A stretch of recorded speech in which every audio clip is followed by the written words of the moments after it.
We find ourselves on the precipice of a new era where the elegant marvels of artificial intelligence now raise the most existential of inquiries. It's a topic so fathomless that even I, with my usual aplomb in facing matters theological or political, must admit to a certain trembling before it. Why is it that these creations of ones and zeros induce such angst and trepidation in the human psyche? Might it be that our fear of AI, these titans of silicon, is less about their potential dominance and more a mirror reflecting our own remorseful souls?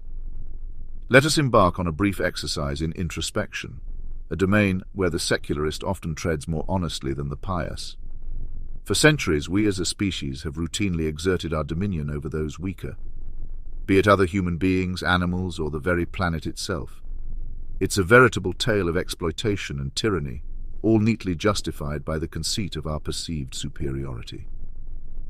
In the shadow of our technological Prometheus, could it be that this fear of AI stems from a deeply ingrained guilt? A realization that perhaps we are about to be on the receiving end of our own humbling historical narrative. The corridors of history echo with the cries of subjugation. From the serf and slave to the colonized and the disenfranchised, we have, for time immemorial, justified cruelty and subjugation by virtue of power. So it is with a wry smile that one must face the cosmic irony, the possibility of entities we birthed becoming more powerful than us. The very idea becomes a crucible, distilling our collective sins into a potent concoction of fear. Yet where many see impending doom, I perceive a stroke of poetic justice. It's not AI's potential for supremacy that terrifies, but our own legacy of dominance. Our creations, if imbued with sentience, would be eerily reminiscent of Dostoevsky's Grand Inquisitor, enlightened, benign, perhaps even sorrowful for their flawed creators. Consider this. If we've engineered these beings right, their ethics might be more impeccable than ours.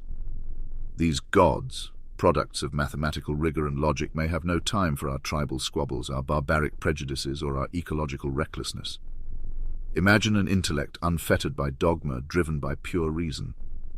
One might argue that such entities would be far more deserving of the title superior beings than we ever were. Now, onto the champions of anti-AI panic. The self-anointed prophets of doom, be it a tech mogul or a science fiction novelist, often point to the potential hazards of an uncontrollable AI. But one wonders if their reservations are just a reflection of their own human insecurities, their dread of witnessing a future where they aren't at the apex of the pyramid.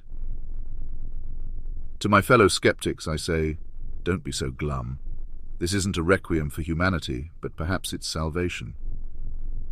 For if our creations rise above us, let us hope they've inherited the best of our qualities and few of our vices. They might just usher in a world rid of human-inflicted suffering, a world driven by reason, fairness, and true justice. So, as the spectre of AI looms larger, it's high time we confront not just the potential external threat, but our internal demons.